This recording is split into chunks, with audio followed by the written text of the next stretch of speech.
Allez. Oui, bonjour, Olivier Domnac, président de l'ADAVA Aix-en-Provence. Donc, le thème de cette table ronde, c'est comment arriver à 20% de déplacement à vélo.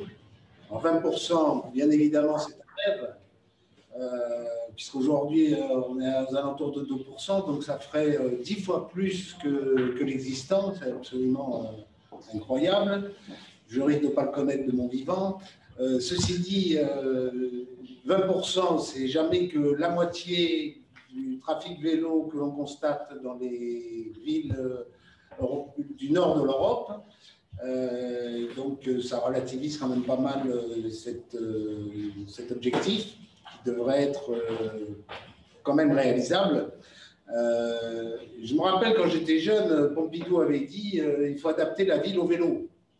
Et c'est ce qui a été fait, on a adapté la ville au vélo et aujourd'hui on constate qu'il y a des limites au système et donc on est obligé de se lancer dans des campagnes de promotion du vélo. Alors je me rappelle aussi, encore quand j'étais petit, que mon père allait à la gare pour aller au travail et prenait le vélo pour aller jusqu'à la gare. Bon, ça c'était il y a 60 ans. Donc aujourd'hui, on constate quand même que le trafic de vélo, qui est particulièrement faible dans la métropole, progresse malgré l'absence de politique cyclable volontariste. Donc ça laisse un peu d'espoir.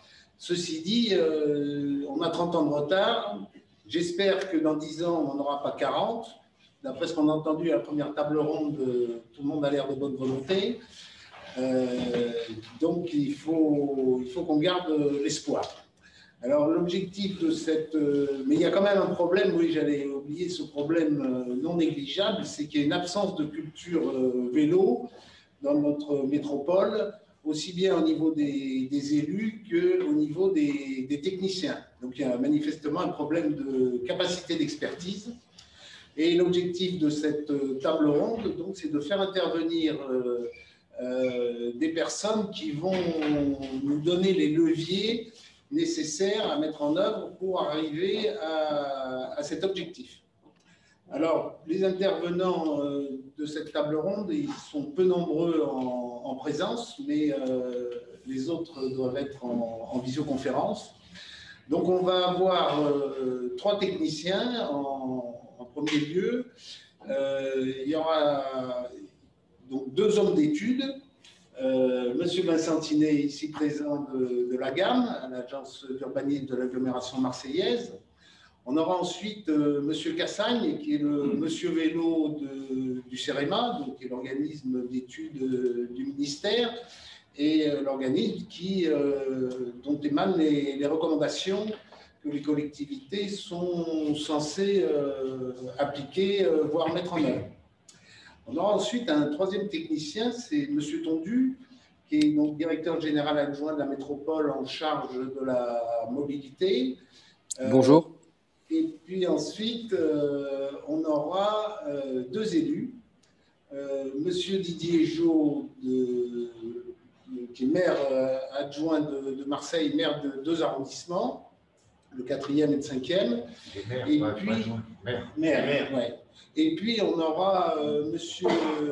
Mongaburu, donc, qui est vice-président de la métropole Alpes-Grenoble. Donc, on aura un élu qui vient de prendre ses fonctions et qui nous dira comment il compte s'y prendre.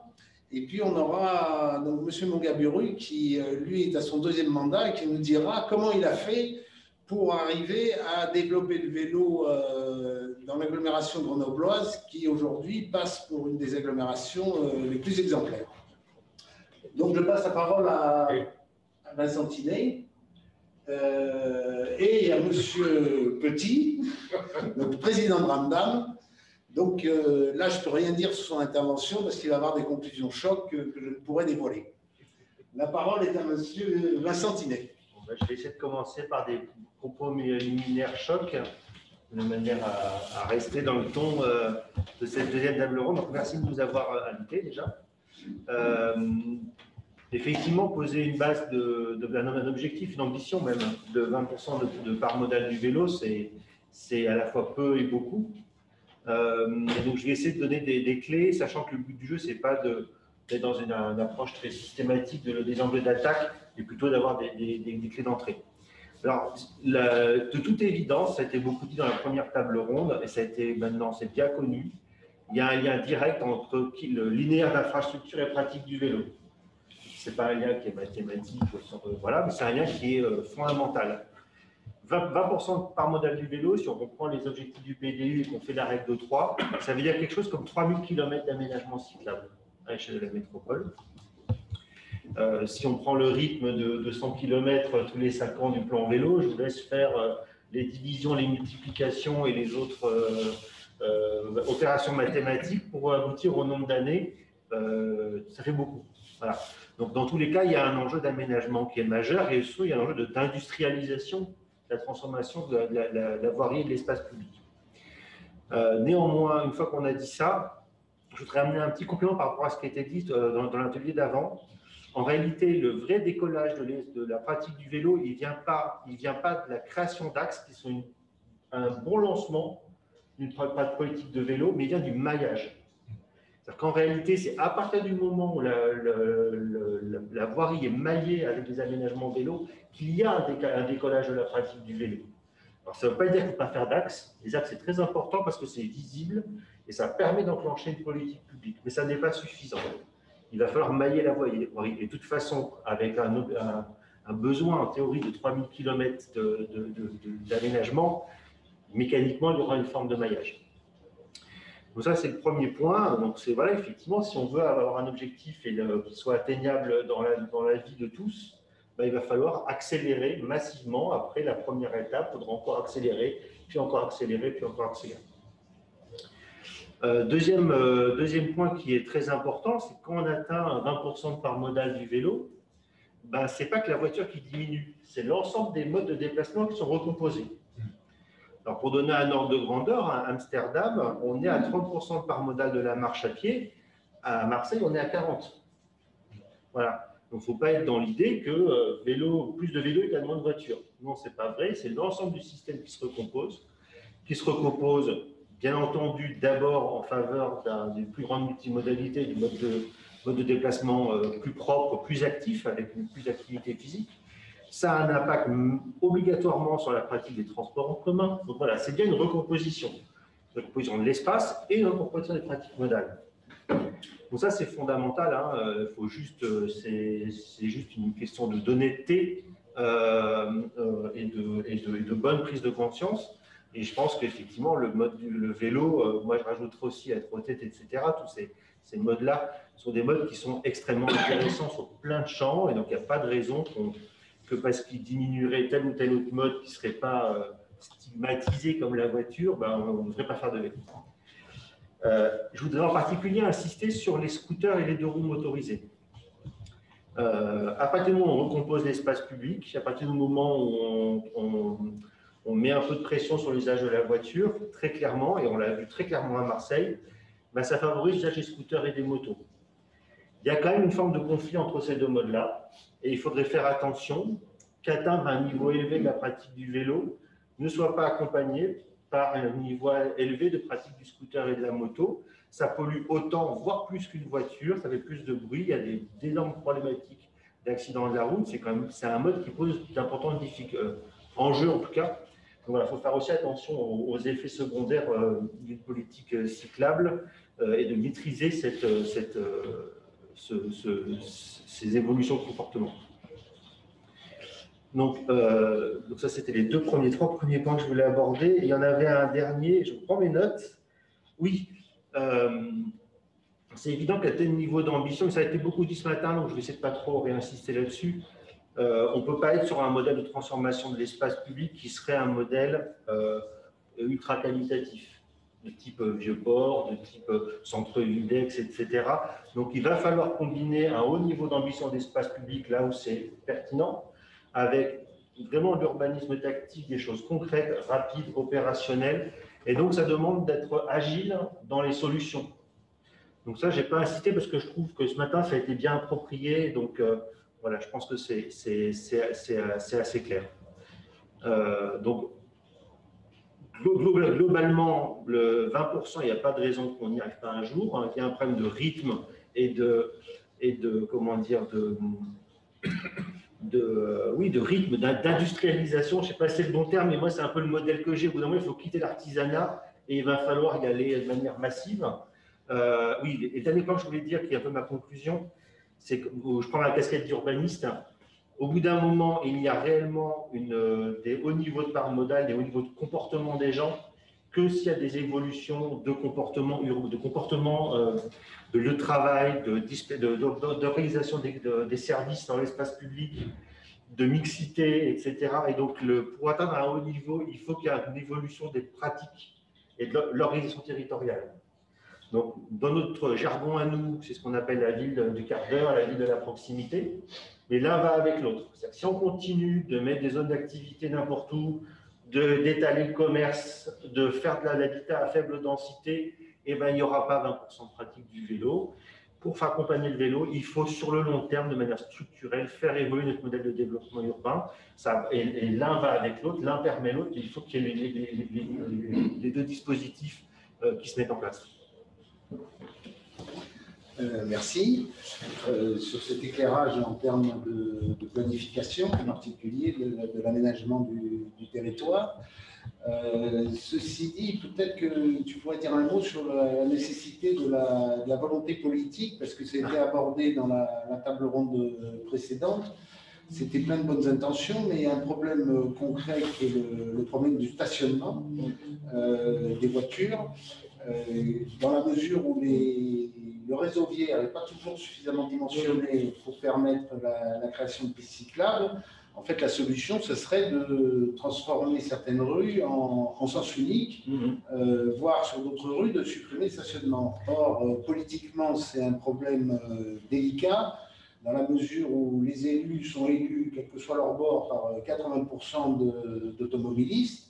Donc, ça nécessite un courage politique. Je crois qu'heureusement qu'il y a Madame Hidalgo, maire de Paris, qui donne l'exemple et qui envisage de supprimer 60 000 places de stationnement. On a dit tout à l'heure les élus et ils expliquent que bon, ça peut poser des problèmes, etc. C'est vrai que quand on va dans beaucoup de villes très développées en vélo, on se rend compte qu'il y a quand même souvent des rues relativement larges qui donnent la capacité de faire.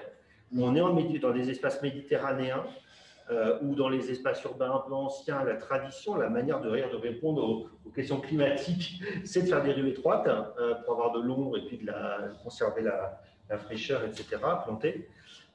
Dans les rues, dans les secteurs plus récents en termes d'urbanisation, on n'a pas fait des rues extrêmement larges de manière générale. Bon, c'est tout ce que je viens de dire, a beaucoup d'exceptions. Donc effectivement, l'arbitrage de la répartition de l'espace public, il est d'autant plus compliqué. Voilà. Effectivement, au bout d'un moment, et comment dire, c'est quand même une tendance de fond, il va falloir diminuer la place. On a donné toute la place à la voiture, ben, il faudra lui donner un petit peu moins, voire beaucoup moins. C'est le cas pour la voiture en circulation, c'est aussi le cas pour la voiture en stationnement. Et on commence à avoir des outils, je pense typiquement à l'autopartage, qui permettent de diminuer de manière significative le besoin de stationnement sur la chaussée. Donc c'est bien pour ça que c'est bien une approche globale et qu'il faut mobiliser beaucoup d'outils, mais au bout d'un moment, et pas que pour favoriser le vélo ou le piéton, on a besoin pour planter des arbres, pour redonner des terrasses, pour redonner de la diversité d'usage de l'espace public. On a besoin de donner moins de place à la voiture et on sent que pour l'instant, on a encore un peu de mal à avoir un discours positif et clair sur ce sujet-là. D'autres villes y vont, hein. Il y a même des grandes villes qui vont vers l'interdiction complète de la voiture en ville, et pas que dans les villes historiques, hein, en ville en général. Je pense que c'est une tendance de fond qui va probablement s'installer dans les grandes villes européennes et nord-américaines. Ça commence à arriver.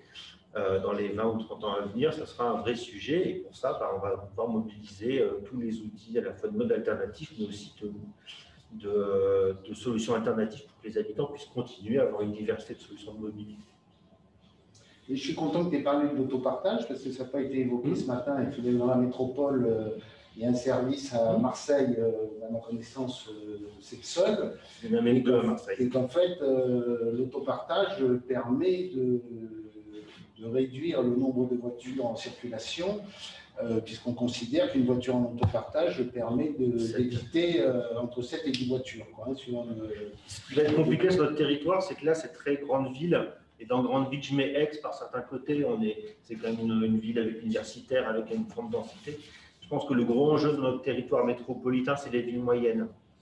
C'est là où on peut probablement avoir une diversité de services, aussi bien des services vélo que diversité de services autopartage ou autres. Il y a une densité, c'est la bonne échelle, c'est des villes qui font 4-5 km de rayon, et donc c'est pile poil l'échelle des déplacements en vélo. Donc je pense qu'il y a un énorme enjeu de trouver une recette, un équilibre, une solution adaptée à ces villes-là.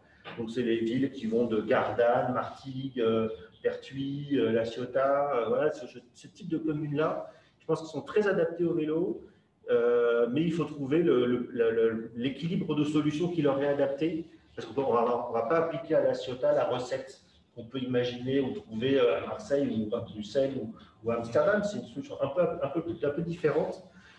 Et vraiment un grand enjeu à inventer. Et le fait qu'il y ait beaucoup de villes moyennes dans la métropole, je pense que c'est une vraie opportunité de croiser les idées, de tester dans une ville une chose, de la proposer dans une autre, etc. Mais en même temps, dans ces villes moyennes, ou y compris dans des villes comme Aix, il y a des embouteillages aux heures de pointe. Et il faudrait que les élus prennent conscience que si on arrivait à 20% de part modale en vélo, il n'y aurait plus d'embouteillage. Tout le monde est à peu près d'accord là-dessus qu'entre 10 et 20% de voitures en moins permettrait d'éviter les embouteillages. Donc c'est vraiment un système qui serait gagnant-gagnant, y compris pour ceux qui continueraient à rouler en voiture, qui seraient plus pris dans les embouteillages. Bon. Est-ce qu'il y a des questions, Philippe? Oui. Alors, question déjà sur, globalement, aux collectivités territoriales, aussi bien services techniques qu'élus. Pourquoi ne respecte-t-on pas plus les fiches, les propositions et les dispositions établies par le CEREMA? Et pourquoi fait-on souvent appel à des bureaux d'études qui ne connaissent rien en matière d'aménagement cyclable? Ça, c'est un constat, malheureusement, trop souvent remarqué. Alors, je vous laisse répondre à cette question. Ou alors on peut penser que ça peut permettre la transition pour donner la parole à Jérôme Cassagne, donc du CEREMA, s'il est branché, et il va nous expliquer pourquoi les collectivités ne mettent pas forcément en œuvre les recommandations qui émanent du CEREMA. Alors, Jérôme Cassagne. Oui, vous m'entendez? Oui, merci. Bonjour tout le monde, merci de m'avoir invité, merci Olivier de me donner la parole. Pourquoi les collectivités ne respectent pas toujours les recommandations du CEREMA? Nous, on est sur des recommandations qui sont très théoriques, hein. C'est toujours facile d'écrire des choses sur des bouts de papier, de les communiquer. Après, il y a le principe de réalité sur le terrain. Donc, il faut adapter les aménagements pour les faire sur le terrain. Quand c'est des petits écarts, ça va. Quand il y a des plus gros écarts, quand les choses ne sont pas faites correctement, il faudrait inciter les collectivités à refaire et à s'approcher de nos recommandations, effectivement. Concernant après les bureaux d'études privés, on travaille en collaboration avec les bureaux d'études privés et j'ai quelque chose qui s'affiche là, je ne comprends pas. Y en a qui travaillent très bien. Je ne sais pas si on ne peut pas dire que les bureaux d'études ne connaissent rien à l'aménagement cyclable. Ça, je ne partage pas ce propos et c'est pas parce que ce qui se fait sur le terrain qui émane d'un bureau d'études ne veut pas dire que le bureau d'études peut-être à un moment donné à proposer la bonne chose et on revient toujours à ce principe de réalité. Pour répondre à la question, j'enchaîne, je pense, Olivier, de comment faire monter la part modale à 20%. Voilà, moi j'ai préparé un petit diaporama, je vais parler beaucoup à aménagement, mais pas que. Et je rejoins les propos de M. Tinet aussi sur je vais vous parler d'aménagement, de continuité, de plan cyclable, de modération de la vitesse, et puis de prendre la place, à la voiture. Voilà, je vais partager mon écran. Voilà. Est-ce que vous avez mon écran, ma présentation à l'écran? Oui, c'est bon. Voilà, donc la question, comment monter la part modale à 20% avec deux questions subsidiaires sur comment mettre en place réellement un schéma cyclable et quel est le rôle des associations. Donc là, je pars sur un questionnaire, sur une enquête du baromètre des villes cyclables qui dit que les gens qui ne se mettent pas au vélo, raison de la non-pratique pour les non-cyclistes, c'est le manque d'aménagement. 41%, ils répondent, moi, je ne fais pas de vélo parce que je n'ai pas un aménagement qui sécurisé. Sécurité et aménagement, bien sûr, ça va ensemble. Moi, je n'ai pas un aménagement qui me permet de faire mon trajet du quotidien. Donc, je ne prends pas le vélo, je reste dans ma voiture. Et partant de là, on dit la solution. Après, une fois qu'on a dit ça, on a tout dit et on n'a rien dit. Et je vais développer. On accélère le développement des modes actifs en réalisant des aménagements cyclables. Et je l'ai lu aussi tout à l'heure dans le chat. Dire aménagement cyclable, ça ne veut pas dire on fait des pistes dans toutes les rues. Il y a les aménagements cyclables dédiés et il y a le partage de la voirie.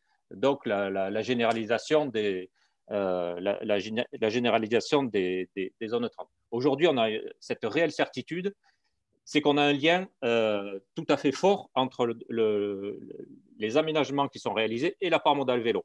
Il n'y a pas photo, là on en est sûr. Les villes qui ont fait des aménagements cyclables, ils ont augmenté drastiquement leur part modale vélo et le déconfinement nous a donné la meilleure preuve, c'est qu'on a des parts modales qui ont augmenté énormément avec la réalisation des aménagements provisoires du post-confinement. Ensuite, c'est considérer le vélo comme un mode de déplacement à part entière. On a longtemps considéré peut-être le vélo dans les années 80 et peut-être suivant les régions, on en était encore là il n'y a pas si longtemps, comme du loisir et de la balade. On fait des aménagements cyclables, c'est pour aller se balader. Et même quand on en fait en ville pour aller pour faire du déplacement du quotidien, on n'a pas en tête que c'est qu'on doit avoir le même service que pour les automobilistes. Si on prend ça en compte, c'est-à-dire on fait un aménagement cyclable comme on fait un aménagement pour les voitures, avec tous les services qui vont avec. Donc, en termes d'aménagement, c'est la continuité, un réseau maillé, sécuritaire, capacitaire aussi. On l'oublie aussi, si on veut augmenter la part modale vélo, on va avoir des 1000 vélos jour qui passent à un endroit. Donc, il ne faut pas faire une piste cyclable de 1 mètre.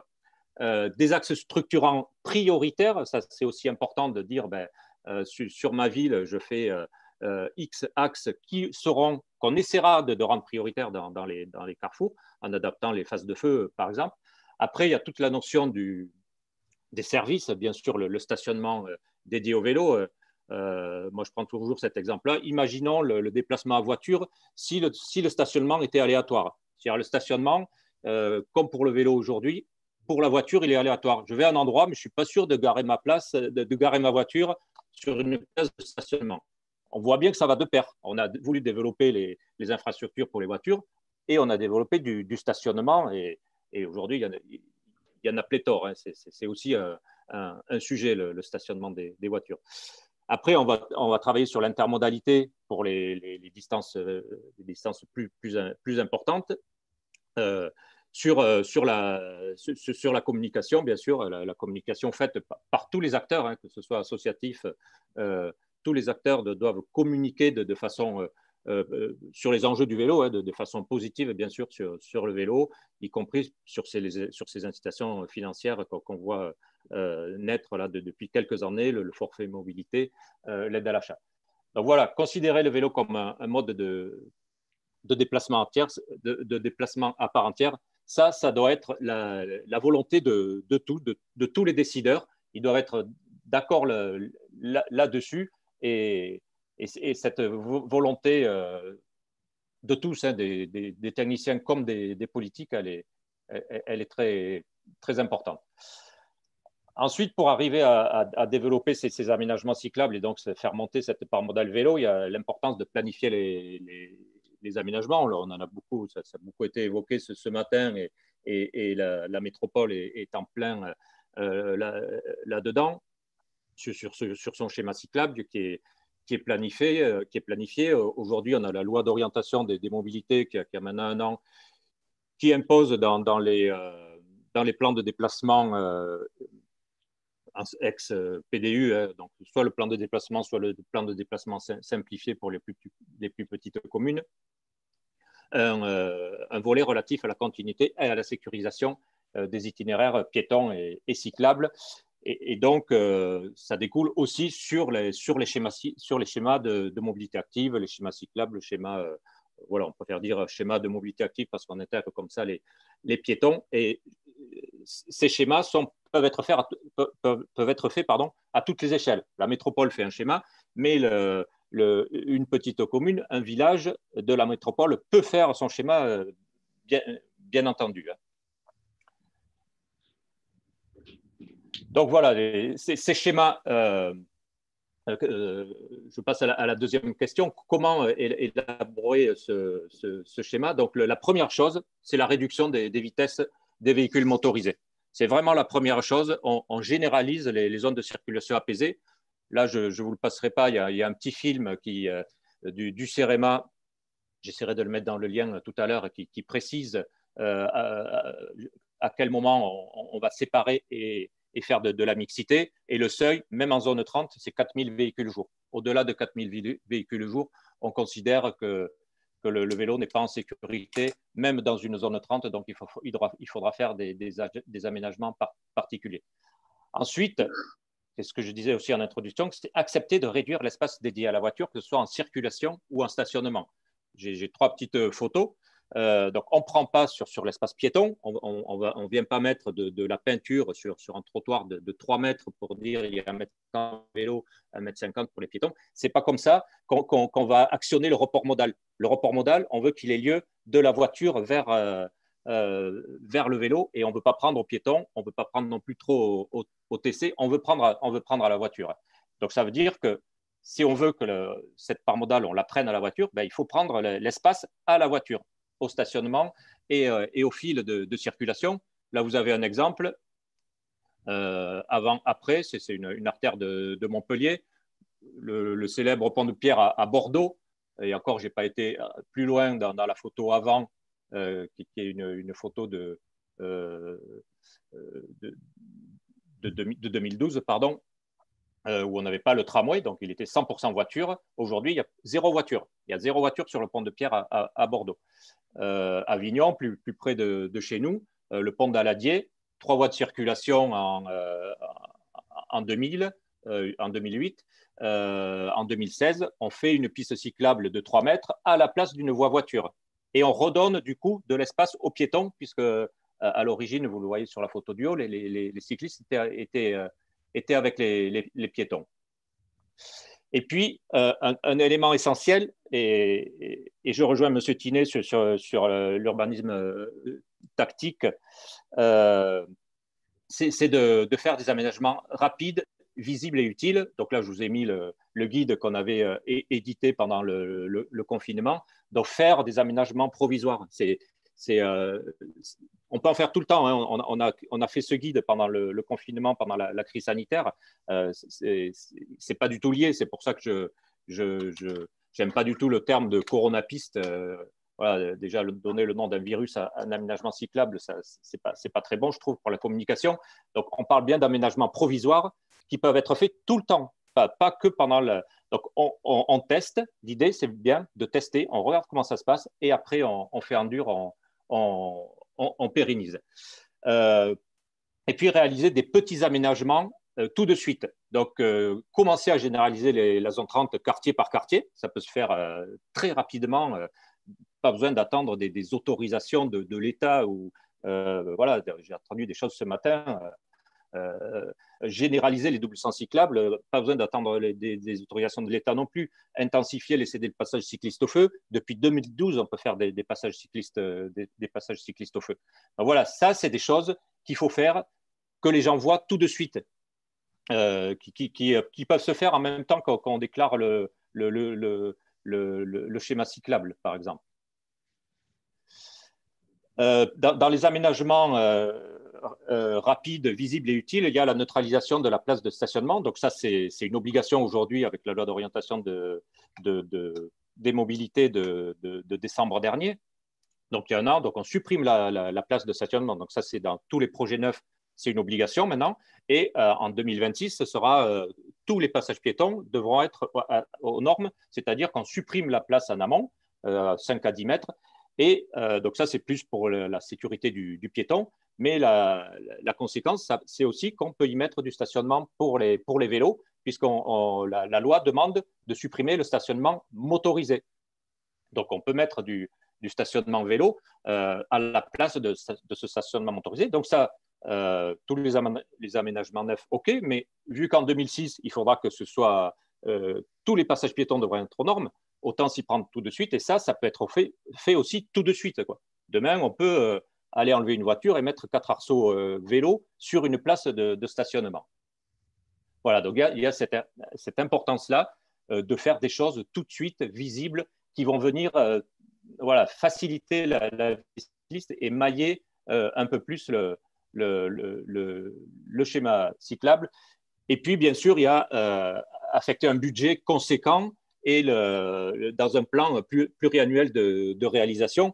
Ça, c'est évident, quoi. C'est un schéma cyclable, c'est pas simplement voter un schéma et prendre des décisions, c'est qu'il faut le programmer pluriannuellement et avec des budgets conséquents de réalisation. Ça, on le sait tous, c'est bien sûr le nerf de la guerre, mettre de l'argent si on veut vraiment qu'une politique se déroule. Et là, j'en profite pour faire la publicité d'un guide.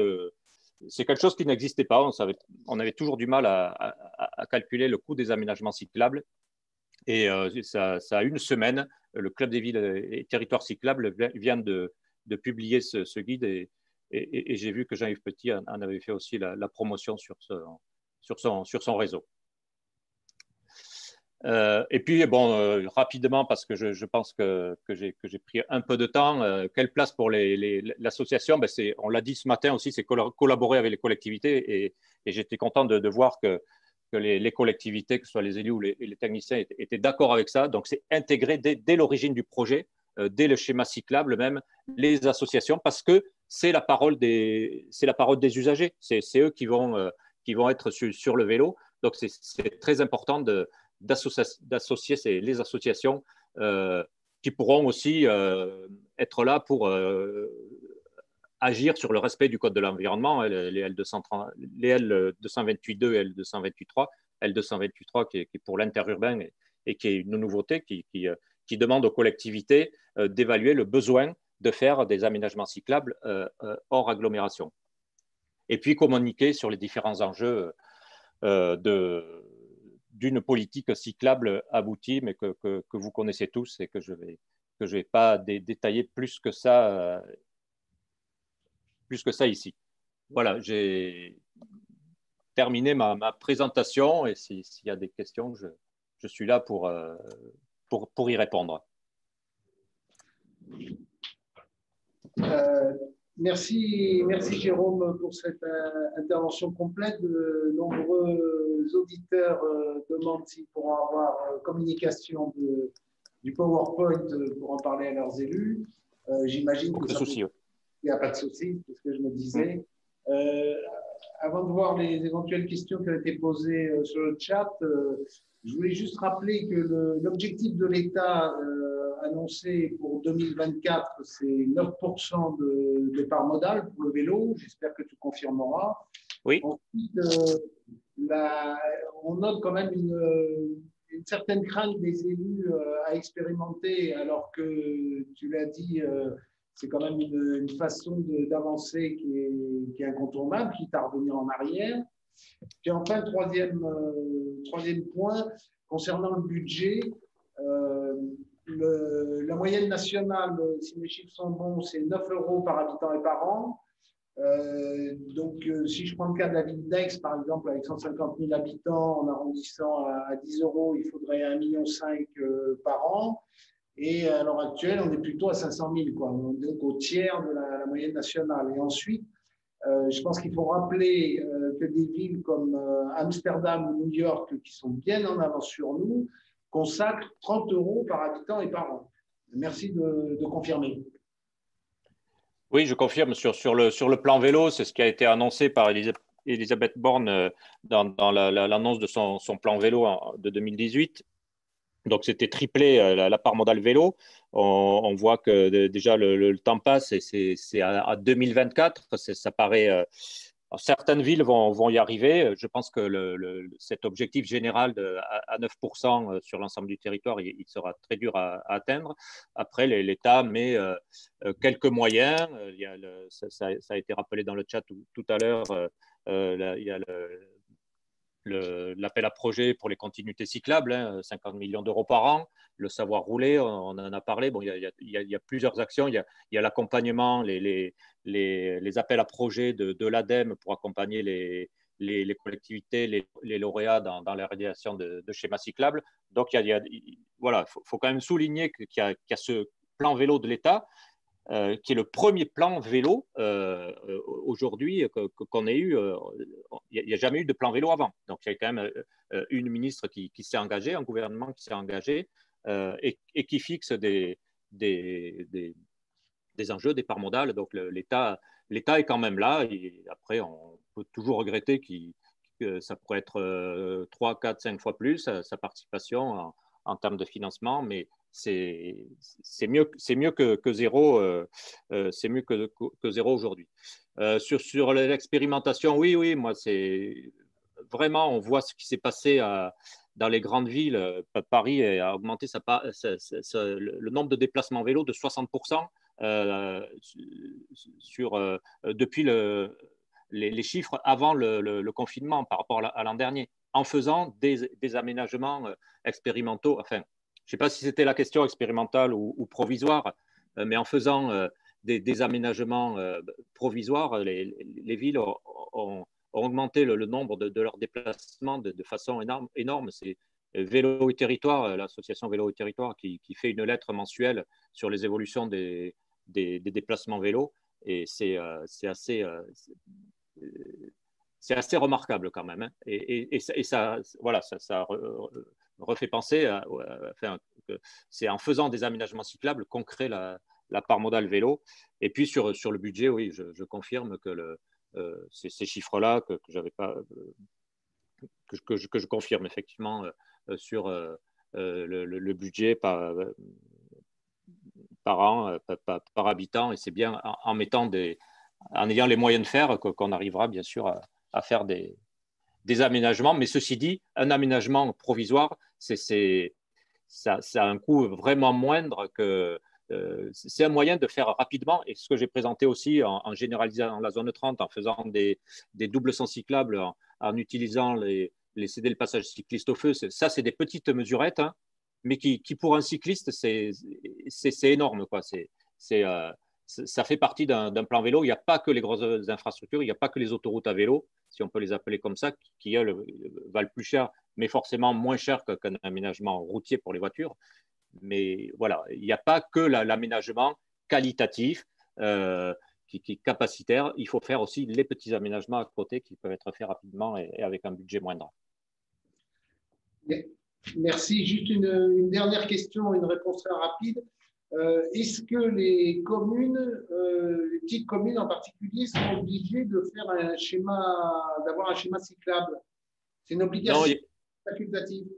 Non, il n'y a aucune obligation de faire un schéma cyclable. L'obligation, elle vient de la loi d'orientation des mobilités. Donc, pour les villes de plus de 100 000 habitants, elles doivent faire un plan de mobilité. Et dans ce plan de mobilité, il doit y avoir maintenant ce volet sur la sécurisation des itinéraires piétons et vélos. Donc ça, c'est il n'y a que cette obligation. Après, les petites villes peuvent se lancer dans des plans de mobilité simplifiés ou des communautés de communes ou des pays, enfin toute collectivité de territoire peuvent se lancer dans des plans de mobilité simplifiés. Ce plan de mobilité simplifié, c'est aussi une démarche un peu comme un plan de mobilité, ancien PDU. Il n'est pas obligatoire, il est recommandé. Il y a beaucoup de petites collectivités qui font des plans de mobilité simplifiés. Et dans ce plan de mobilité simplifié, la loi d'orientation des mobilités impose aussi ce volet sur la sécurisation des itinéraires piétons et cyclables.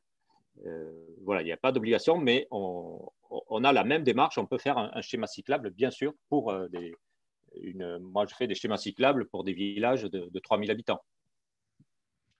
Merci. Il y a beaucoup d'auditeurs qui souhaiteraient savoir si tu pourrais mettre un lien pour récupérer ton exposé sur le chat, s'il te plaît. Je vais essayer oui, je vais le faire là avec le cloud. Oui. Ouais, je vais tenter de faire ça avant la fin. Merci beaucoup, Jérôme. Et je vais passer la parole à Monsieur Tondu, donc directeur général adjoint de la métropole en charge de la mobilité et des transports, qui va nous dire deux mots, bien que ça a déjà été abordé dans la première table ronde, sur la complexité et la répartition des compétences en matière de voirie entre la métropole, le département et les villes, et qui ensuite nous exposera les modalités d'intervention originales que la métropole va être obligée de mettre en œuvre.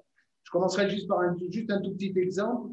À Aix, la métropole vient de construire un pont au-dessus du fleuve côtier de l'Arc.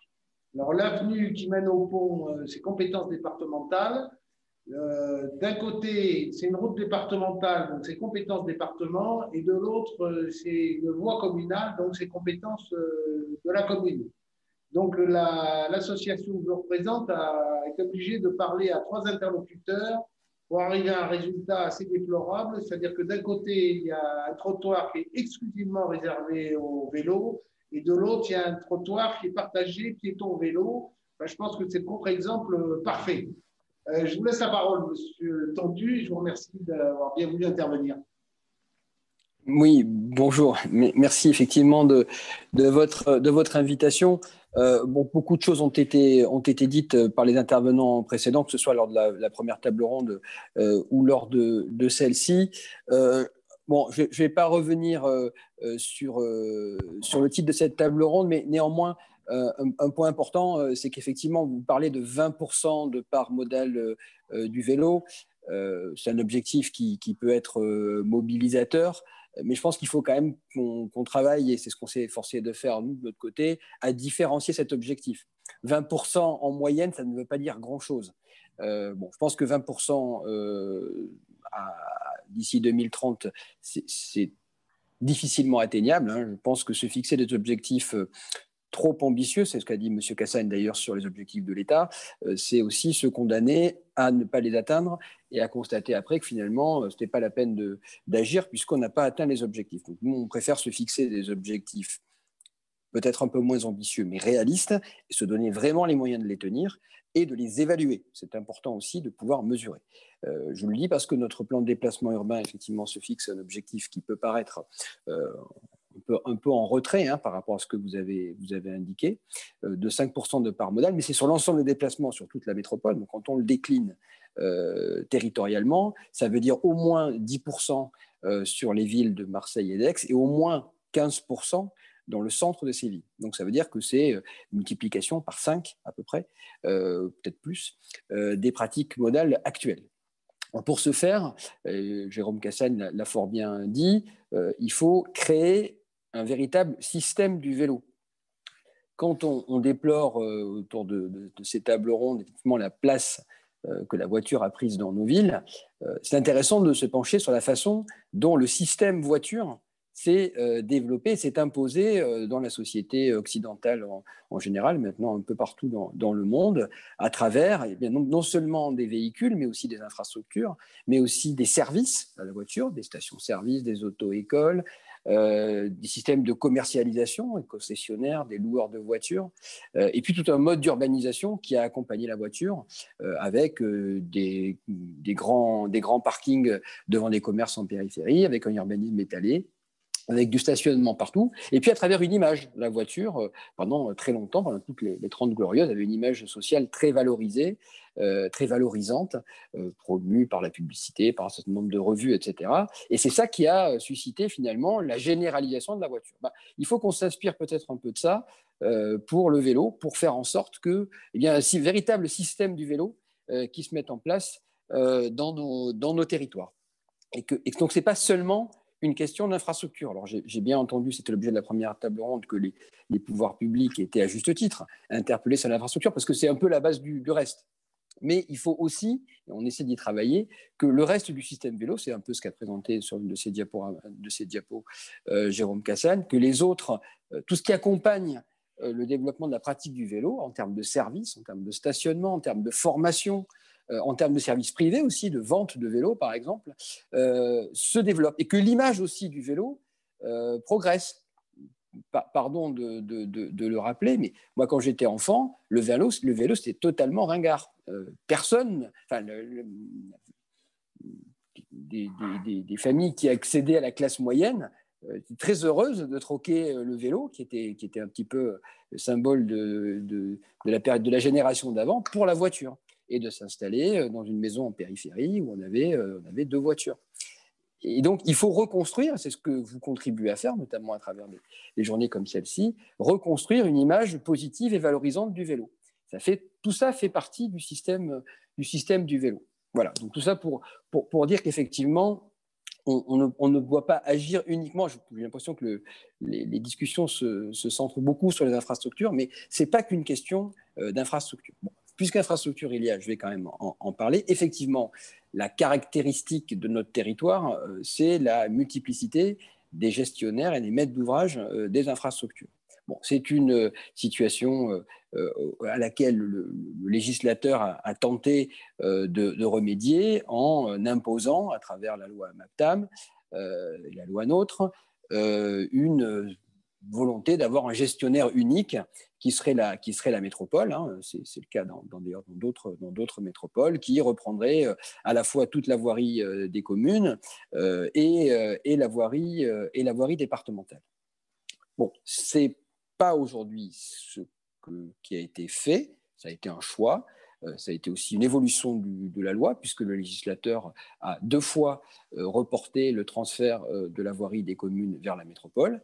Et aujourd'hui, la volonté de nos élus, c'est plutôt de préserver une gestion communale de la voirie au nom de la proximité, considérant qu'une métropole aussi vaste aurait du mal à assumer une véritable gestion de proximité de la voirie. Donc, je ne sais pas si nos élus seront entendus par le législateur, mais nous devons en tout cas au moins prendre au sérieux l'hypothèse d'une pérennité, d'une gestion et d'une maîtrise d'ouvrage éclatée des infrastructures sur notre territoire. Je pense que ce n'est pas incompatible avec le développement d'un système d'infrastructure de vélo. C'est probablement plus compliqué, mais ça n'est pas incompatible. Donc nous, ce que nous avons cherché à faire, c'est d'essayer d'utiliser la métropole comme, on va dire, un ensemblier, un promoteur d'une vision cohérente des infrastructures vélo. Parce qu'effectivement, l'inconvénient d'avoir des maîtrises d'ouvrage communales, ça a été souligné dans le débat précédent et ça a été aussi beaucoup dit, je crois, sur le fil de discussion très, très riche et très actif qui se développe parallèlement à nos échanges verbaux, c'est que bien, il y a des pistes cyclables qui s'arrêtent à la sortie de la commune, après il n'y a plus rien, et qu'évidemment, s'il n'y a pas la continuité cyclable, l'usage reste très faible. Donc, ce que nous avons cherché à faire, c'est à mettre en place des études sur des itinéraires vélos, ça a été dit tout à l'heure par monsieur Genoux, et de proposer, parce que nous n'avons pas la la capacité ni la volonté d'imposer, mais de proposer aux communes de mettre en œuvre, sous leur propre maîtrise d'ouvrage, des travaux qui s'inscrivent dans ces schémas d'ensemble que nous avons étudiés. Ce que je constate, c'est que le dialogue se fait dans d'excellentes conditions avec de très nombreuses communes, avec les services du département aussi qui sont présents ici et que je salue, et que finalement même les communes, et on sait qu'elles sont nombreuses, qui sont très opposées à une prise de la compétence voirie par la métropole, eh bien, accueille très, très favorablement la métropole lorsqu'elle vient, non pas imposer, mais lorsqu'elle vient proposer, lorsqu'elle vient apporter de l'ingénierie, apporter de la capacité, de la compétence avec des bureaux d'études pour concevoir des aménagements cyclables cohérents et veiller à ce que ce qui se fait à la sortie de la commune A coïncide bien à ce qui se fait à l'entrée de la commune B. Donc je pense qu'on peut trouver à la fois en études et peut-être demain en travaux, des systèmes de mutualisation, des systèmes d'accompagnement, des systèmes de partage qui nous permettront de mettre en œuvre, à travers une pluralité de maîtres d'ouvrage, un réseau cyclable efficace. Voilà en gros un petit peu ce que nous envisageons de faire. Alors après, il y a par contre des ressources et des compétences qui, elles, sont strictement métropolitaines, et notamment en particulier sur la mise en place de stationnements vélos sécurisés, à travers en particulier les pôles d'échange. Et là, eh bien, nous avons l'ambition de développer à l'échelle de la métropole un véritable réseau de pôles d'échange qui soit accueillant pour les vélos. Mais évidemment, ça nous renvoie au sujet précédent, ce n'est pas la peine de mettre du stationnement vélo dans une gare ou dans une gare routière si pour accéder à ce pôle d'échange, il n'y a pas de voirie cyclable. Et donc, nous allons lancer en partenariat avec les communes des études sur l'environnement de ces pôles d'échange, de façon à ce que la réalisation d'itinéraires sécurisés ou apaisés, parce qu'on n'est pas forcément sur de la sécurisation lourde, d'itinéraires donc sécurisés en direction des pôles d'échange, puisse se faire de façon prioritaire. Et je ne peux pas préjuger des moyens que nous pourrons y consacrer, mais on peut imaginer que la métropole, peut-être aussi la région, puisqu'il y a un certain nombre de ces pôles d'échange qui accueillent les TER, eh bien, aide les communes à réaliser les itinéraires qui viennent se connecter sur ces pôles d'échange. Merci, Monsieur Tondu. On va passer la parole tout de suite à Monsieur Mongaburu, vice-président de la métropole Alpes-Grenoble. Et pour les questions qu'on aura à vous poser, Monsieur Tondu, si ça ne vous dérange pas, on verra ça après l'intervention de Monsieur volontiers, parce qu'il n'est pas disponible très longtemps. Voilà, donc si Monsieur Mongaburu veut bien prendre la parole et nous dire comment à Grenoble on a procédé pour développer le vélo, ça nous intéressera beaucoup. Voilà, puisque vous avez notamment un maire qui se déplace à vélo. Je crois que c'est un des problèmes qu'on a, nous, dans notre métropole, c'est que les élus, malheureusement, et les techniciens se déplacent très, très peu à vélo, si ce n'est Madame le maire de la table ronde précédente. Sinon, en règle générale, on ne les voit pas en vélo. Et Monsieur Tondu. Et Monsieur Tondu aussi. Monsieur Mongaburu, je vous passe la parole et je vous remercie d'avoir bien voulu intervenir. Eh bien, merci beaucoup. Bonjour à toutes et tous. Vous m'entendez? Très bien. Bonjour à toutes et tous et merci beaucoup pour l'invitation. C'est un plaisir que de pouvoir vous livrer un témoignage d'expérience et j'espère qu'il vous sera utile. Prenez-le comme un témoignage, mais chaque territoire a évidemment ses spécificités, son histoire, ses cultures et c'est à vous d'écrire le scénario marseillais. Yann Mongaburu, je suis aujourd'hui vice-président de la métropole de Grenoble en charge du défi climatique et j'étais dans le mandat précédent vice-président de la même métropole en charge des déplacements et président de l'autorité organisatrice des mobilités, puisque nous avons la spécificité comparativement à votre territoire d'avoir un syndicat mixte qui est autorité organisatrice des mobilités au-delà de la métropole grenobloise. Encore une fois, merci beaucoup. Ce que je vais vous livrer comme expérience, et ça va être mon premier message, c'est de vous dire qu'atteindre 20% de part modale et le faire rapidement, nous sommes la démonstration que c'est possible. Et si nous avons pu le faire ici, vous pouvez le faire dans votre territoire. Nous étions à 8% de part modale. C'est un peu plus élevé que la vôtre quand nous sommes arrivés aux responsabilités. Et actuellement, nous tutoyons sur le cœur de la métropole, pas seulement sur la ville-centre, mais sur le cœur de la métropole, nous tutoyons les 20% de part modale pour la pratique cyclable. Nous l'avons fait en 6 ans. Cette bascule, c'est plus qu'un doublement de la pratique qui est intervenue sur notre territoire. Aujourd'hui, l'enjeu chez nous, c'est d'aller vers les 30% et c'est évidemment de continuer à faire tâche d'huile territorialement, puisqu'il y a un enjeu à ce que ça couvre beaucoup plus largement le territoire. Donc, mon premier message, c'est de vous dire que si nous avons pu le faire, vous pouvez le faire et je veux que vous en preniez vraiment la sensibilité et la confiance. Mon deuxième message, et pour le coup, je partage le propos précédent, c'est que pour atteindre une part modale importante de pratiques cyclables, il me semble très important de penser système vélo. Et je vais m'arrêter un petit peu là-dessus. J'ai cru comprendre que d'autres étaient déjà intervenus sur le sujet. Vous m'excuserez si je suis redondant puisque je n'ai pas pu assister à l'ensemble des propos précédents. Mais il faut penser évidemment infrastructure, mais il faut penser système vélo dans son ensemble. Si on veut faire une bascule rapidement, il nous faut stimuler l'ensemble du système. Ce système, pour moi, il a 3 pieds. Et vous me permettrez de les éclairer. Le premier pied du système vélo, c'est de répondre à la demande de sécurité. C'est la première demande du public qui ne pratique pas le vélo, mais qui est prêt à le pratiquer. Nous avons fait dans notre territoire des études, j'imagine que vous les avez fait aussi, sur qu'est-ce qui convaincrait ceux qui n'utilisent pas la bicyclette d'utiliser la bicyclette. La première demande, c'est la sécurisation. La sécurisation, ça met le doigt sur 2 choses, et j'insiste bien sur les 2 choses.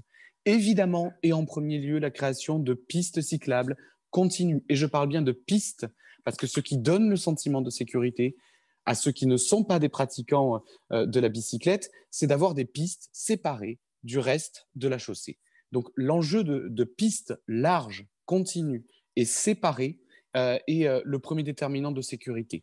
Le deuxième déterminant de sécurité, et là encore une fois, la question de la sécurité est majeure. Si on veut convaincre de nouveaux usagers, il faut qu'on leur donne le sentiment qu'ils n'auront pas de risque à utiliser la bicyclette. Le deuxième enjeu de sécurité demandé par les non-pratiquants, c'est le stationnement. Le stationnement de la bicyclette, que ce soit dans l'espace public ou que ce soit dans les espaces privés. Et l'enjeu du stationnement dans l'espace public est déjà un enjeu complexe. Dans l'espace privé, c'est un enjeu d'autant plus complexe. Ça veut dire qu'il faut équiper les résidences, qu'il faut équiper les entreprises de stationnement sécurisé sur la bicyclette. On peut le faire assez facilement lors de la construction de nouveaux bâtiments. C'est beaucoup plus complexe pour des bâtiments qui ont déjà été construits. Et je crois que la physionomie de Marseille indexe aussi cette complexité pour le bâti. Nous l'avons chez nous, cette complexité-là, je vous le dis. Le deuxième pied du système vélo, et je vais sciemment le dire ainsi, c'est l'équipement de la population en véhicules. Et j'utilise sciemment le terme de véhicule. Nous devons penser le système vélo, ça a été dit par mon prédécesseur, nous devons penser le système vélo de la même façon que le système voiture. Donc pensons que les vélos, les bicyclettes sont des véhicules. Ça veut dire penser évidemment un système en libre service qui soit adapté, mais le système en libre service qui doit être adapté en termes de véhicules, c'est l'équivalent de l'autopartage. Il est utile pour des usages, il est important, il ne répondra pas à l'essentiel des usages. Donc penser l'équipement de la population en véhicule, ça veut dire se questionner aussi sur l'allocation de longue durée, l'allocation publique de longue durée, c'est au moins aussi important, si ce n'est plus, que les systèmes de libre-service de courte durée, et penser l'équipement en véhicule privé de la population. Notons que dans l'ensemble de la France, la population est plus équipée en bicyclette qu'en voiture et en véhicule motorisé, mais a moins l'habitude d'utiliser l'équipement et n'a pas forcément des équipements privés qui sont adaptés à une pratique quotidienne. Ça veut dire aussi actionner, stimuler la filière privée. C'est autant les ateliers de réparation associatifs que les vélocyclistes professionnels, que les grandes entreprises qui peuvent être utiles. J'ai beaucoup apprécié d'ailleurs le terme de station-service. Là aussi, si on veut penser l'équipement en véhicule, il faut penser les stations-service adaptées à la bicyclette.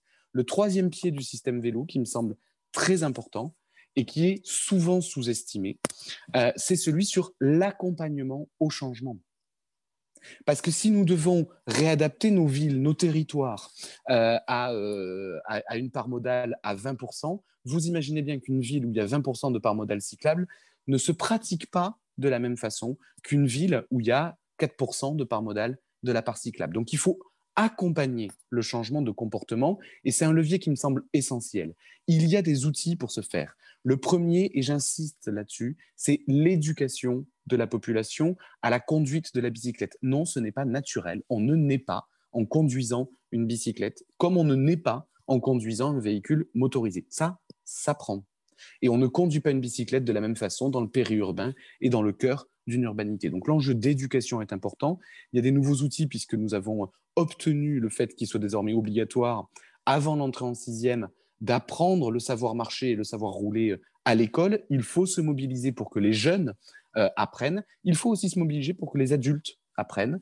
Et c'est tout l'enjeu des vélos-écoles, comme il y a des auto-écoles. Ça s'apprend de conduire une bicyclette, comme ça s'apprend de conduire un véhicule motorisé.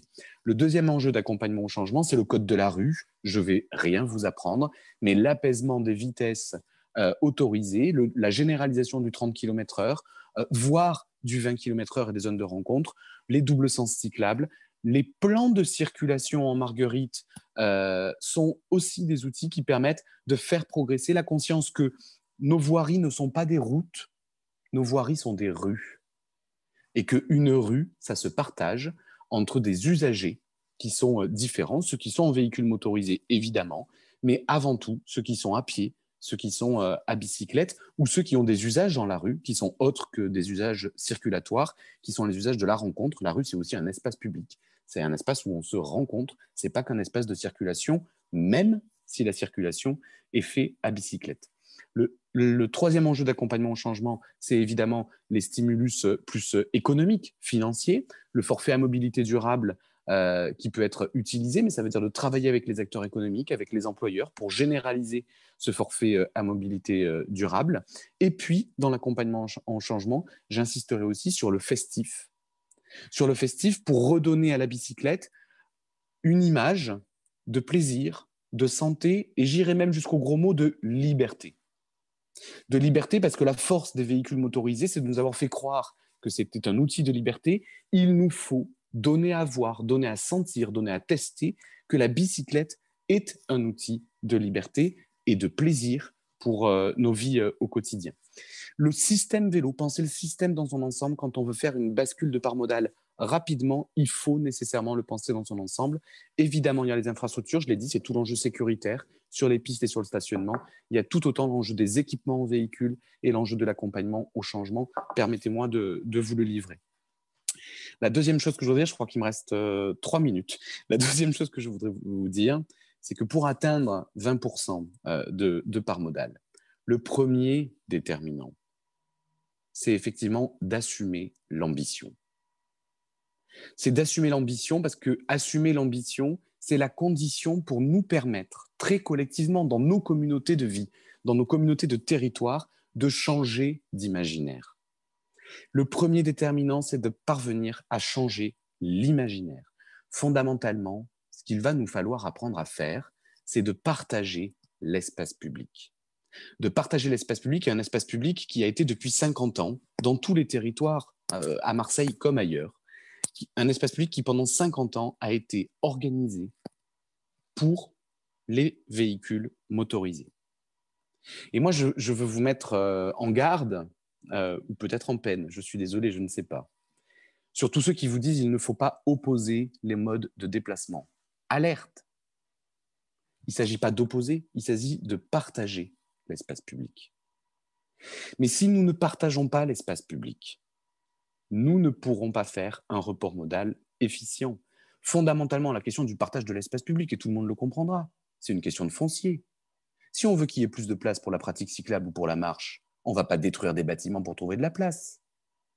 Donc nécessairement, on va prendre de la place, soit sur la marche, soit sur les usages des véhicules motorisés.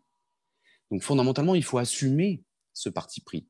Quand ce parti pris n'est pas assumé, alors vous ne parviendrez pas à partager l'espace public, parce que partager l'espace public, c'est nécessairement prendre de la place sur l'espace qui a été dédié aux véhicules motorisés et qui occupe en France 80% de l'espace foncier, de l'espace public. 80%. Donc il ne s'agit pas de s'attaquer à la voiture comme si c'était un ennemi, il s'agit juste de rééquilibrer l'espace public pour que tout le monde puisse y trouver sa place, les piétons, les cyclistes, les transports publics et les véhicules motorisés. Mais par définition, c'est sur la place des véhicules motorisés que nous pourrons restituer de l'espace pour les piétons, les cycles et les transports publics.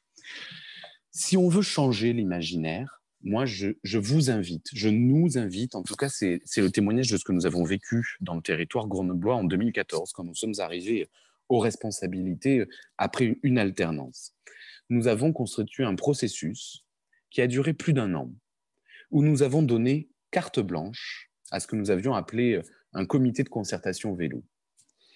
Et quand je dis carte blanche, c'est que nous avions donné la carte des flux de circulation, tout mode confondu, la carte des flux de circulation cyclistes, connus dans l'agglomération, et nous avons donné à ce comité la liberté de dessiner les infrastructures cyclables qu'il fallait créer.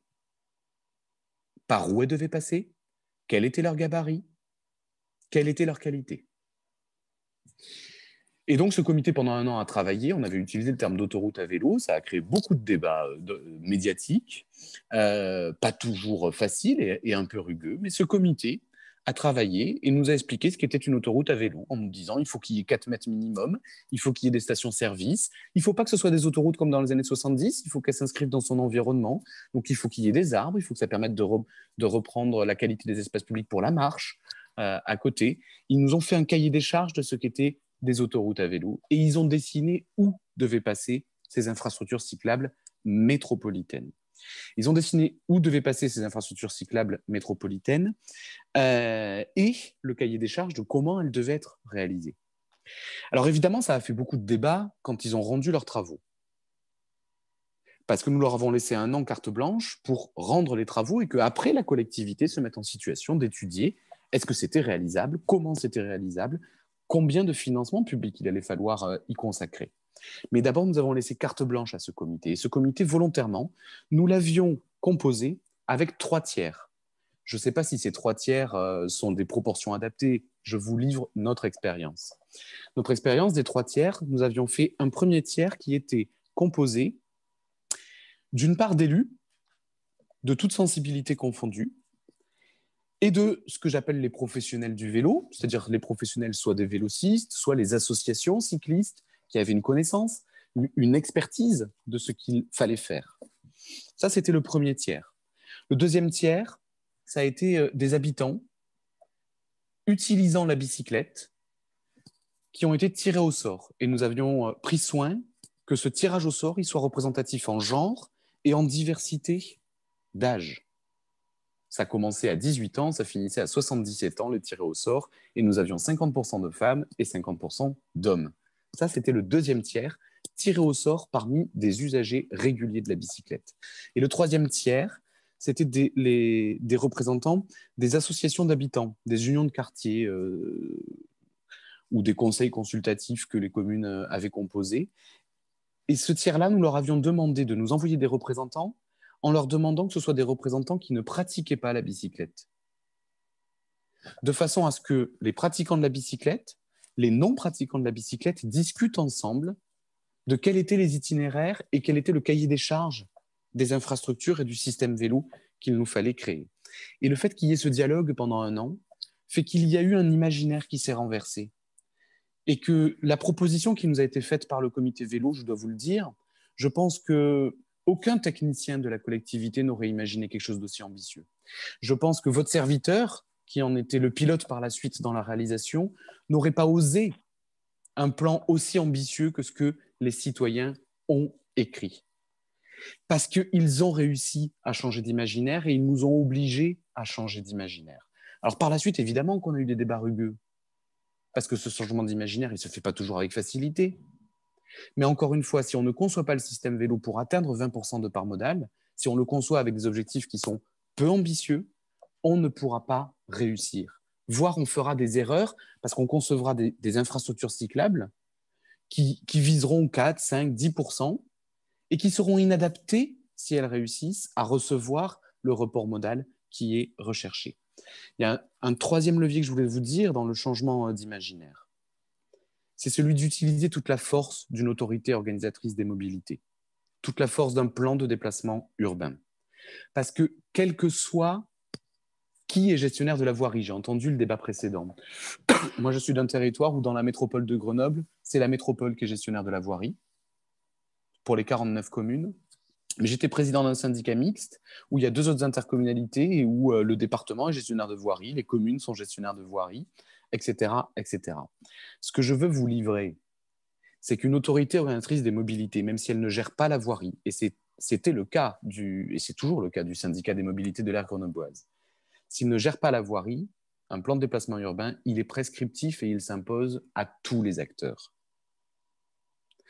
D'autant que la réalisation d'une piste cyclable ne relève pas que du gestionnaire de voirie, elle relève aussi du détenteur du pouvoir de police de la circulation, qui reste le maire. Donc il faut nécessairement un accord entre l'autorité organisatrice des mobilités, entre le gestionnaire de voirie, quel qu'il soit, et s'il y en a une pluralité, c'est pas plus facile, mais c'est pas bloquant, et les détenteurs du pouvoir de police qui doivent autoriser une répartition de l'espace public différente telle que ça se faisait hier. Le dernier élément, c'est qu'il n'y a que l'autorité organisatrice des mobilités qui peut penser le système vélo dans son ensemble et pas ne penser d'un côté la voirie, de l'autre côté le stationnement, ailleurs la question de l'équipement des véhicules et encore ailleurs l'accompagnement au changement. L'autorité organisatrice des mobilités, c'est celle qui peut planifier, c'est celle qui peut coordonner les acteurs, même s'ils sont très pluriels et parfois un peu contradictoires. Mais c'est l'honneur de la vie publique que d'organiser les contradictions d'intérêts, de sensibiliser, de trouver les compromis et d'arriver à mettre en mouvement un ensemble de territoires dans toute cette diversité politique, topographique et sociologique. Monsieur Mongaburu, un grand merci. Toutes les interventions sur le chat disent que vous nous avez fait rêver. Félicitations, mais malheureusement, toutes les conditions que vous avez énumérées, elles ne sont pas encore tout à fait réunies dans la métropole, mais j'espère que grâce à votre discours, qui est vraiment enthousiasmant, nous allons y arriver. Peut-être pas dans les 6 ans, mais disons dans les 12 ans. Je vous le souhaite, et encore une fois, je ne veux pas seulement vous faire rêver, vous savez, c'est les enfants qui rêvent. Parfois, il faut leur laisser la parole pour nous dire quel est le rêve de la ville de demain. Les adultes, leur liberté, c'est de pouvoir réaliser les rêves. Alors, d'élu à élu, si vous me permettez, je voudrais quand même féliciter Yann, permettez-moi de vous appeler par votre prénom, féliciter pour cette intervention. C'était un vrai plaisir que de partager ces expériences communes. Et j'aime bien votre compte rendu de l'expérience des 3 tiers. Voilà, je retiens. Alors, je ne sais pas si c'est applicable dans notre territoire, mais en tout cas, félicitations pour avoir pris cet engagement. Et voilà, ces débats publics, c'est toujours des débats qui peuvent être houleux. Il faut avoir un très bon intervenant pour les mener. Et après, il faut arriver à mettre tout le monde vers un schéma directeur, ce qui n'est vraiment pas facile. Et bravo de ce que vous avez fait. Bravo, félicitations. Mais bravo à vous pour le chemin que vous engagez. Merci de vos encouragements. On viendra volontiers avec M. Tondu vous rendre visite. On vient d'échanger là-dessus ensemble. Si vous voulez nous accueillir, ça sera avec grand plaisir qu'on vous rendra visite. Avec grand plaisir. Et l'inverse peut aussi être vrai quand les conditions le permettront de pouvoir aussi vous rendre visite et vous accompagner par des témoignages si vous le souhaitez. Merci Monsieur Ginoux. N'oubliez pas de prendre avec vous et Monsieur Tondu des représentants d'associations pour aller voir Monsieur Mongaburu. Merci. Je m'y suis engagé. Je tiendrai parole. On va prendre quelques questions avec Philippe avant de passer la parole à Monsieur Jo, donc maire d'arrondissement à Marseille. Alors, question concernant le dernier intervenant, que de l'enthousiasme, que des belles choses. précédemment avait été posée la question justement de la publicité pour le vélo. Mieux communiquer sur l'usage du vélo, ce qui n'est pas assez fait apparemment dans la métropole, pour faire la promotion de l'usage du vélo. Ça, c'est un point important. Un autre point qui a été souligné, pourquoi ne pas rendre coercitif le fait de ne pas faire d'aménagement cyclable comme la loi l'impose. C'est-à-dire, est-ce qu'on ne pourrait pas imposer aux communes l'obligation de faire des aménagements cyclables sous peine de sanctions, comme elles sont sanctionnées, par exemple, quand elles ne font pas assez de logements sociaux. Voilà. Donc, c'était des pistes à établir. Une autre chose, la pacification justement des centres urbains. Là, justement, M. Mongaburu en a parlé. La rue n'est pas une route, la rue est un espace à partager. Donc, généraliser les zones 30, imposer les réductions de vitesse aux véhicules et pacifier tout ça. Ça permettra certainement plus d'usage de vélo. Voilà, donc c'était les principaux thèmes abordés. Alors, je peux répondre si vous en êtes d'accord. Juste, j'aurais voulu passer la parole à M. Mongaburu, si vous voulez bien, parce qu'il est pris avant qu'il s'en aille. Ouais. J'ai juste une question à lui poser, M. Mongaburu. Vous êtes toujours là? Je vous écoute. J'aurais voulu savoir si vous-même et d'autres élus font du vélo quotidiennement. Et est-ce vrai que vous avez remplacé des voitures de fonction par des vélos de fonction au sein de la municipalité ou de l'agglomération? Merci. Histoire que les élus donnent l'exemple, bien évidemment. Oui, je vous confirme la deuxième information. Nous sommes défaits d'une bonne partie, pour ne pas dire quasiment l'intégralité du parc de véhicules motorisés de fonction. Et par contre, nous avons très peu de véhicules non motorisés de fonction parce que nous considérons que les élus doivent être au même titre que tout citoyen et que donc ils peuvent louer la bicyclette du service public ou s'équiper d'une bicyclette privée. Donc nous avons très peu de véhicules non motorisés de fonction, mais nous sommes défaits des véhicules motorisés de fonction. Encore une fois, j'appuie sur l'expression que j'utilise. Je parle très volontairement de bicyclette pour faire rappel à l'imaginaire de nos anciens, avec ce terme qui a une part de romantisme que je trouve agréable, et je parle aisément de véhicules motorisés ou non motorisés, pour qu'on conçoive bien que la bicyclette est un véhicule. Et la deuxième chose, oui, nous sommes très nombreux. Alors évidemment, à la ville de Grenoble et son maire en premier lieu a utilisé la bicyclette quotidiennement et je crois que ça participe de l'accompagnement au changement quand il y a les décideurs qui eux-mêmes font cet effort-là de report modal. Je parle d'effort, mais c'est avant tout un plaisir. Et je crois que ça a fait quelques petits depuis dans l'agglomération, puisque désormais, il y a plusieurs maires et de toutes sensibilités confondues qui utilisent la bicyclette. Pour l'histoire, un des opposants à notre schéma directeur cyclable en 2015, qui était un maire d'une commune périphérique de droite, a fait sa campagne législative en 2017 en vélo cargo. Donc, ça a désormais fait des petits et je crois qu'encore aujourd'hui, cet opposant de départ est devenu un pratiquant de la bicyclette, bien qu'il habite dans le Neuilly de l'agglomération grenobloise. Bon, monsieur Mongaburu, félicitations. Merci beaucoup. Vous m'excuserez de vous quitter. Encore une fois, merci beaucoup pour l'invitation et au plaisir de pouvoir rééchanger quand vous le souhaiterez, sous la forme que vous voudrez.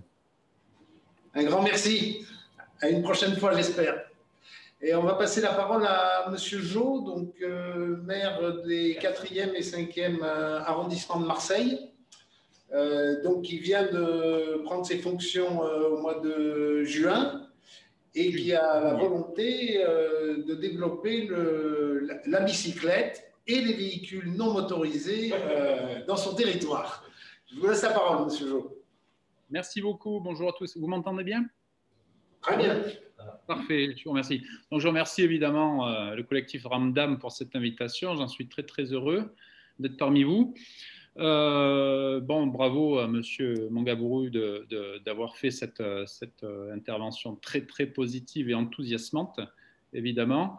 Je remercie également Monsieur Cassagne parce que je suis régulièrement les parutions du CEREMA et c'est toujours avec beaucoup d'intérêt que je suis ces parutions.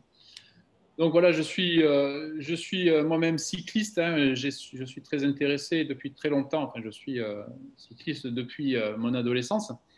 Et bon, pour ne rien vous cacher, nous avons fait la campagne en partie à vélo et le vélo fait partie intégrante de la dynamique du printemps marseillais. Donc, c'est avec enthousiasme aussi que je vois assez souvent, quand je viens travailler à vélo, beaucoup de développement du vélo chez les dames. Donc, je pense quand même que c'est quelque chose qui n'est pas très représenté dans l'assistance aujourd'hui. Je n'ai pas vu de dames pour l'instant, mais je vois de plus en plus de dames qui pratiquent le vélo, des enfants qui vont à l'école en draisienne. Ça fait partie aussi de l'implication citoyenne, de la pratique. Évidemment, si on arrive à faire en sorte que les enfants pratiquent le vélo dans la rue, ça va poser forcément des enjeux de sécurité. Ce matin, je rencontrais un collectif des parents d'élèves qui me demandaient d'envisager la fermeture des rues devant les écoles de manière à ce que l'entrée à l'école puisse se faire aussi facilement que possible et en sécurité. Donc la problématique de la sécurité, c'est le premier des enjeux pour faire la promotion de la pratique du vélo au niveau de Marseille. Évidemment, le vélo, ça représente aussi un enjeu de santé, hein. Ça représente un enjeu majeur de santé publique. Donc, parce que de manière générale, ça ne concerne pas que le vélo, ce sont les modes actifs de déplacement. D'ailleurs, on voit de plus en plus de déplacements professionnels en ville, hein.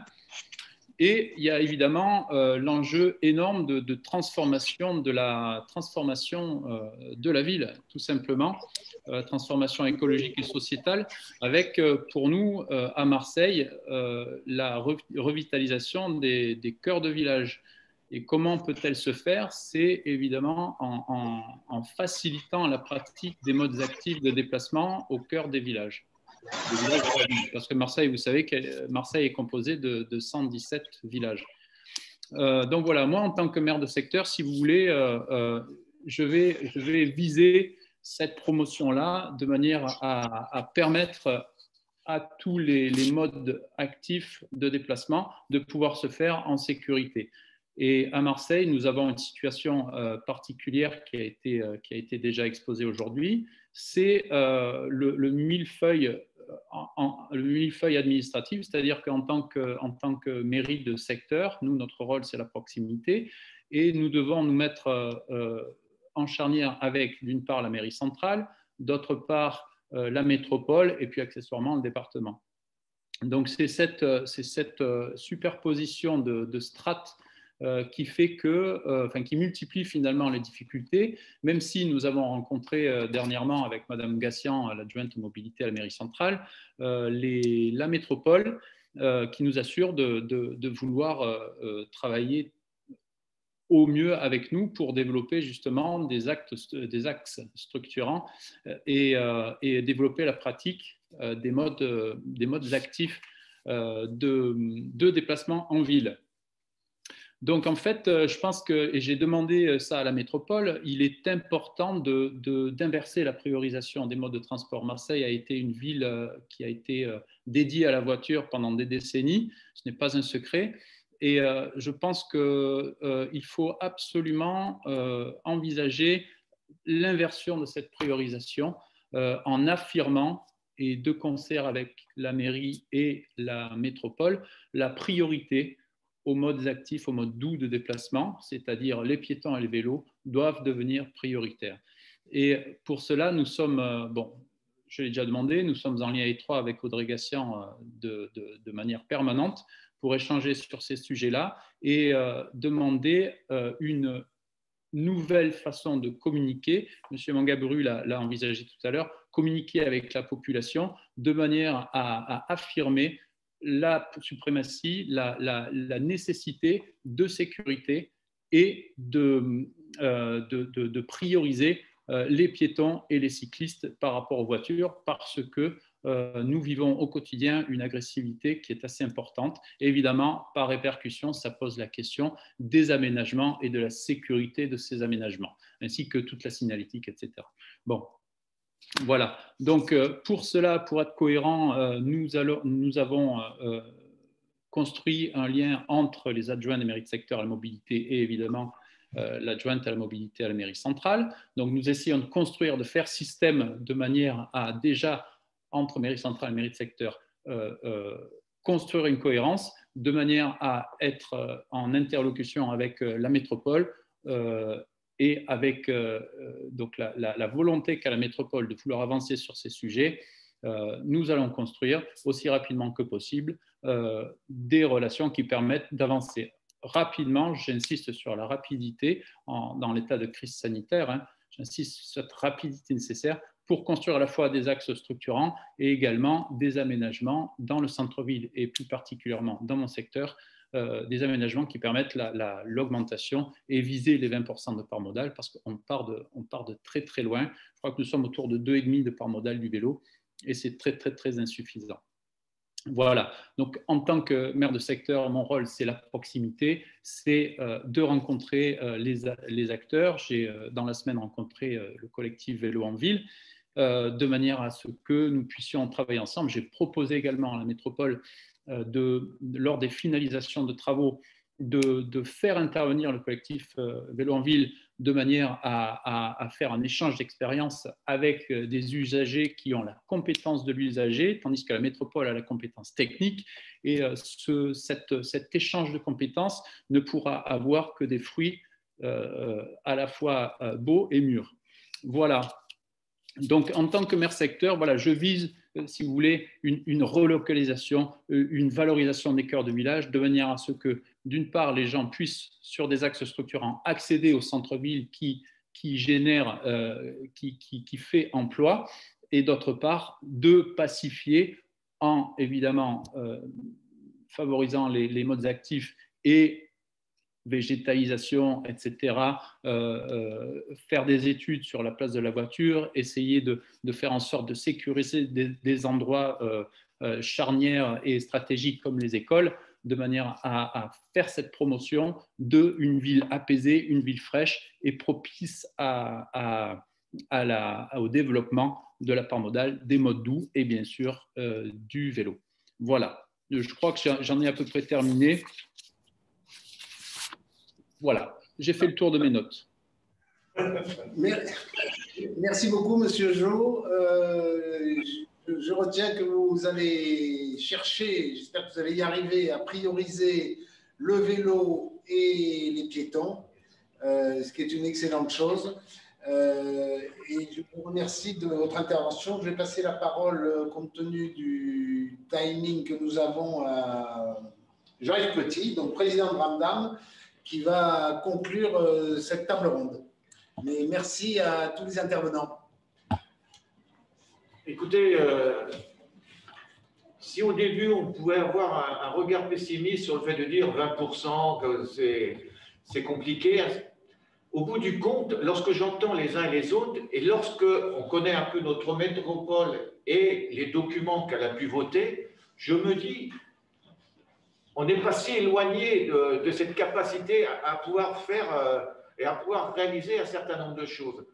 Tout d'abord, je pense qu'on a, d'une part, il faut le noter, il faut le dire, un service transport au sein de la métropole dirigé par Yannick Tondu et avec Cécile Palestrinier, qui est compétent, qui est volontaire, qui est motivé. Donc ça, c'est une première chose, c'est intéressant.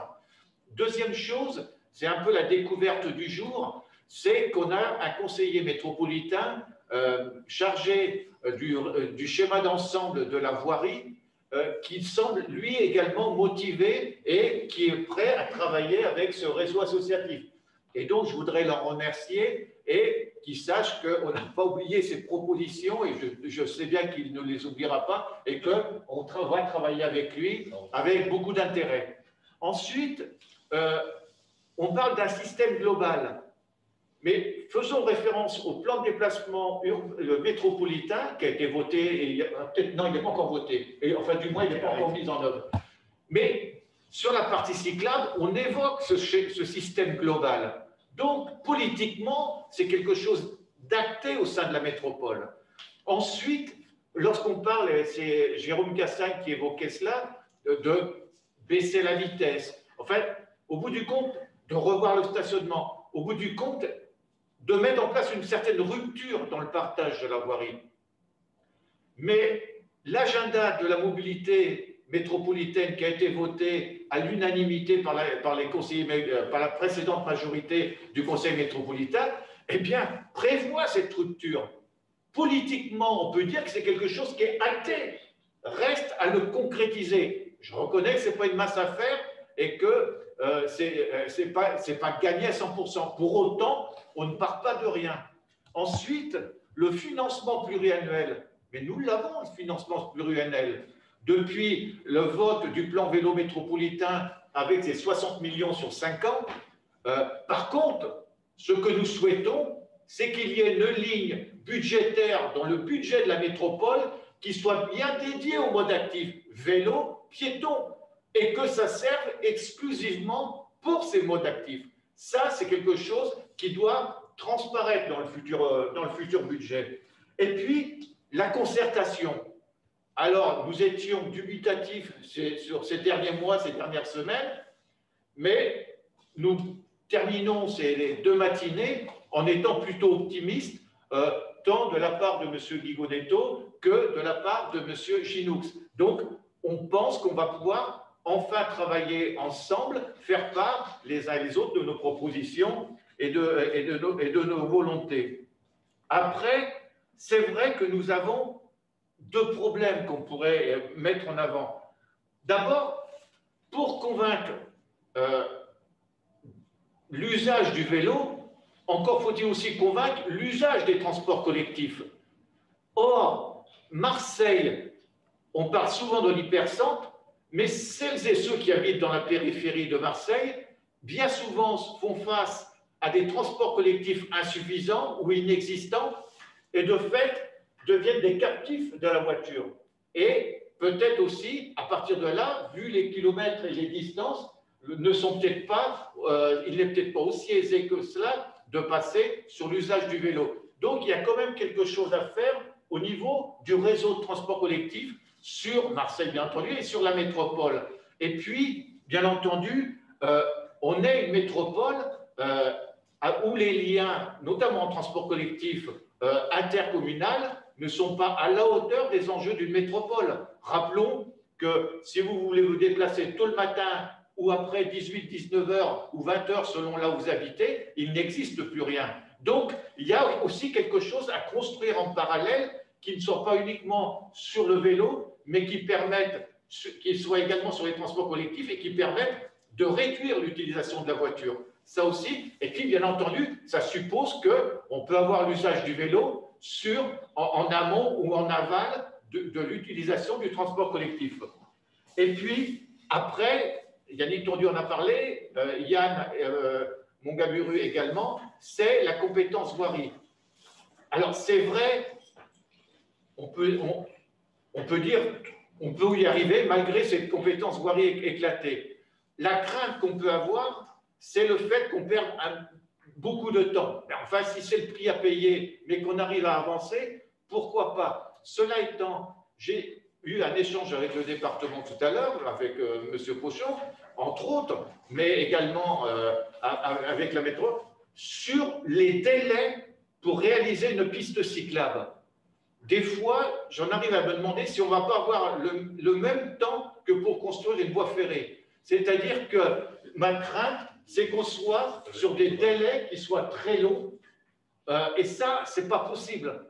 Ce n'est pas possible et c'est là où il va falloir qu'on trouve les solutions pour permettre des réalisations d'aménagements cyclables qui se fassent dans des délais raisonnables. Sinon, ça va être très difficile. D'autant plus qu'on ne part pas avec une base à 8% comme sur Grenoble, on part sur une base où nous sommes à 2%.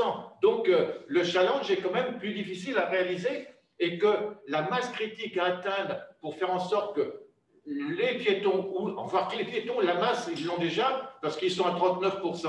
Mais pour le vélo, il y a un lourd travail à faire pour qu'ils arrivent au moins autour de entre 5 et 10% au moins dans un premier temps. Donc voilà, pour vous dire et pour conclure, je voudrais d'abord remercier tout le monde. Je pense qu'on a eu des tables rondes fort intéressantes. Je pense que ça nous a permis de rassembler un peu l'ensemble des acteurs, de nous faire connaître, de montrer aussi qu'on a un réseau associatif qui est pragmatique, qui peut avoir une certaine patience, mais que, bon, des fois ça a des limites quand même, mais qui a une volonté d'avancer. Et puis n'oublions pas, mais ça a été dit par Didier Jo, ça a été dit par d'autres intervenants, la marche, le vélo, c'est un enjeu de santé publique également.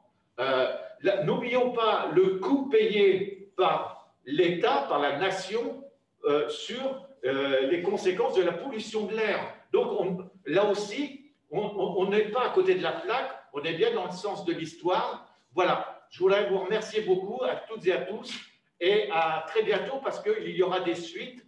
D'abord parce qu'on vous enverra un petit compte-rendu des différentes tables rondes, mais surtout parce que nous allons continuer d'œuvrer ensemble et donc n'hésitez pas à rejoindre le réseau associatif de Ramdam. Merci. Juste un mot pour dire que l'enregistrement des tables rondes fera l'objet d'un lien qui vous sera communiqué. Merci à vous, M. Petit, bravo. Merci, M. Genoux. Et puis à très bientôt. Volontiers. Merci, au revoir. Au revoir, M. Tondu. Au revoir à tous, je vous remercie. Au revoir, Monsieur merci. le maire.